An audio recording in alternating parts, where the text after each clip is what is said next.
तो Newton's deduction from Kepler's law, तो Newton ने क्या डिस्कवर किया केपलर्स लॉ से, तो उन्होंने क्या समझाने की कोशिश की है। अच्छा, एक चीज मैं बता दूं कि न्यूटन ने जितनी भी थ्योरी दी है ग्रेविटी से रिगार्डिंग, तो न्यूटन ने ये चीज मानी है कि जो भी ऑब्जेक्ट या जो भी प्लेनेट सन के चारों तरफ घूमेगा वो सर्कुलर पाथ पे होगा, ठीक है ना। तो इनकी जो पूरी की पूरी थ्योरी है वो सर्कुलर पाथ पे बेस्ड है, मतलब इन्होंने इलिप्टिकल पाथ नहीं माना, ठीक है ना, इन्होंने सर्कुलर पाथ मान के ही सारी अपनी थ्योरी दी है, ठीक है ना। तो जैसे इस डायग्राम में देखिए आप, ये सन है और ये कोई भी प्लेनेट है, प्लेनेट यहाँ पे अर्थ ले लिया, तो ये देखो कैसा पाथ दिखा रखा है, एकदम एग्जैक्टली सर्कल बना दिया इसको, ठीक है ना। तो यही मतलब न्यूटन ने लेके चले थे कि मतलब जो थ्योरी दी है उन्होंने वो सारी की सारी सर्कुलर पाथ को मान के दी है। क्लियर है।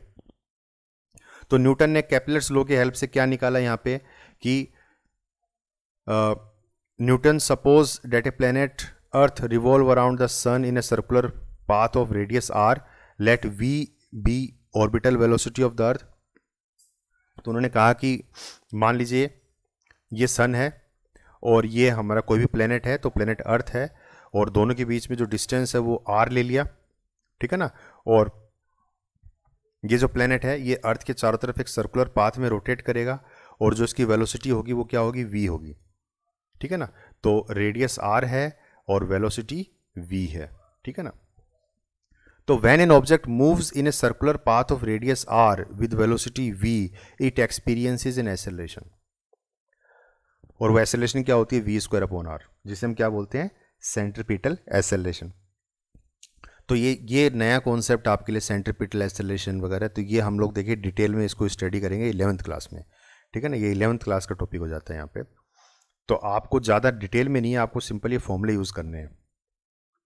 कहने का मतलब क्या है कि जब कोई भी ऑब्जेक्ट सर्कुलर पाथ में मूव करता है, ठीक है ना, तो उस दौरान जो उसकी वेलोसिटी होती है, उस वेलोसिटी के आधार पे जो एक्सेलरेशन प्रोड्यूस होती है, क्योंकि एक्सेलरेशन क्या होती है, rate of change of velocity, तो जो एक्सेलरेशन प्रोड्यूस होती है वो एक्सेलरेशन क्या होती है, वी स्क्वायर अपॉन आर होती है, और उस एक्सेलरेशन को हम क्या बोलते हैं, सेंट्रीपिटल एक्सेलरेशन बोलते हैं, ठीक है ना। तो सेंट्रीपिटल एक्सेलरेशन वो होती है कि सेंट्रीपिटल फोर्स एक तरीके से क्या करता है, सेंट्रीपिटल मतलब एक ऐसा फोर्स जो चीज़ों को अपनी तरफ अट्रैक्ट करे, ठीक है ना। तो ये वहाँ से आया, मतलब सेंट्रीपिटल एक्सेलरेशन है ये, वी स्क्वायर अपॉन आर। अच्छा, फोर्स आप लोगों ने पढ़ाई है, फोर्स किसके बराबर होता है, मास इनटू एक्सेलरेशन। तो यहाँ पे एक्सेलरेशन क्या होगी, सेंट्रीपिटल एक्सेलरेशन। तो सेंट्रीपिटल एक्सेलरेशन AC, तो AC को हम यहाँ ये पुट कर देते हैं, वी स्क्वायर अपॉन आर, ये हमने पुट कर दिया, ठीक है। तो क्या बन गया, तो सेंट्रीपिटल एक्सेलरेशन जब डालोगे तो फोर्स भी क्या हो जाएगा, सेंट्रीपिटल फोर्स हो जाएगा ये, ठीक है ना। तो जो सेंट्रीपिटल फोर्स है वो क्या बन गया फिर, m v square upon r, ठीक है, ये बन गया आपका सेंट्रीपिटल फोर्स। तो सेंट्रीपिटल फोर्स क्या होता है, वो फोर्स जो किसी भी ऑब्जेक्ट को अपने चारों तरफ मतलब एक सर्कुलर पाथ में मूव करवाता है, ठीक है ना। मतलब देखिए, अगर आप कोई भी चीज़ किसी धागे के साथ कोई पत्थर बांध के अगर आप उसको गोल गोल घुमा रहे हो, तो इसका मतलब आप एक फोर्स लगा रहे हो उसको गोल गोल घुमाने में। तो वो फोर्स क्या है, कैसा है वो फोर्स, उस फोर्स को हम क्या बोलते हैं, उस फोर्स को हम बोलते हैं सेंट्रीपिटल फोर्स, ठीक है ना। और वो फोर्स किसके बराबर होगा, m v square upon r, मतलब जो आपने स्टोन लिया है उस स्टोन का मास कितना है और उस स्टोन को आप किस वेलोसिटी से घुमा रहे हो, ठीक है ना। और जो आपने थ्रेड लिया है, जिस धागे से उसको बांधा है, उस धागे की लंबाई कितनी है, ठीक है ना। तो उन सब चीज़ों पे डिपेंड करता है। देखिए जैसे इस डायग्राम में दिखाया था, तो ये तो हो गया हमारा मास ऑफ द स्टोन, और ये हो गई हमारी रेडियस, और जिस वेलोसिटी से उसको घुमाएगा वो हो गई हमारी वेलोसिटी, ठीक है ना। तो यहाँ पे ये एक तरीके से जो फोर्स लगा रहा है वो फोर्स कैसा लगा रहा है, सेंट्रीपिटल फोर्स लगा रहा है, ठीक है ना।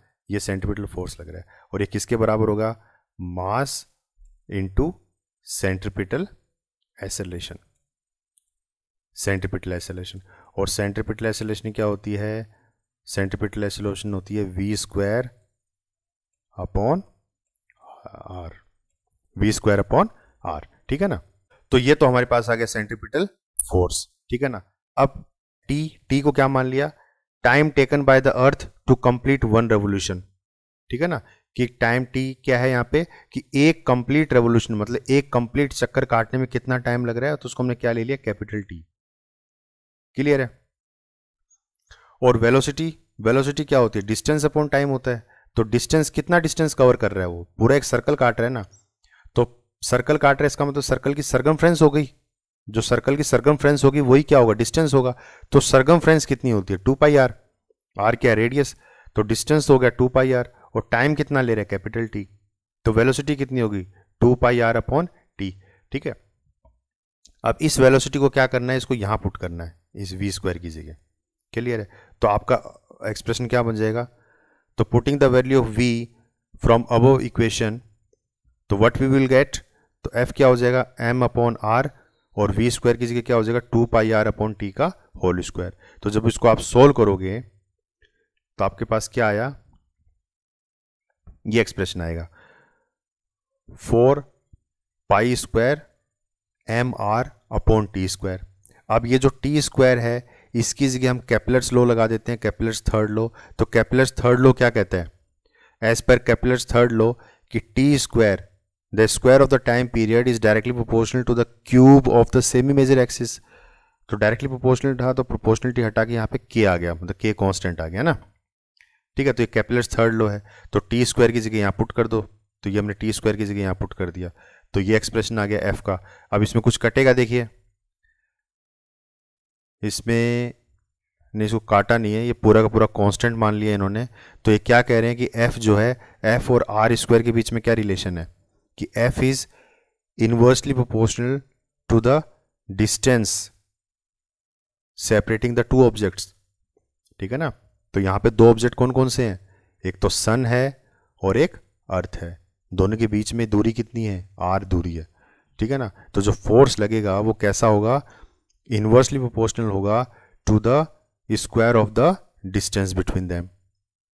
तो ये चीज़ इन्होंने यहाँ से निकाली। ठीक है ना, अभी हमने पीछे पढ़ा था ना कि फोर्स किस किस के बराबर होता है, जो यूनिवर्सल लॉ ऑफ कांस्टेंट में, कि force is directly proportional to the mass, to the product of the mass of the two objects, कि दो ऑब्जेक्ट के मास का जो है प्रोडक्ट हम लेंगे।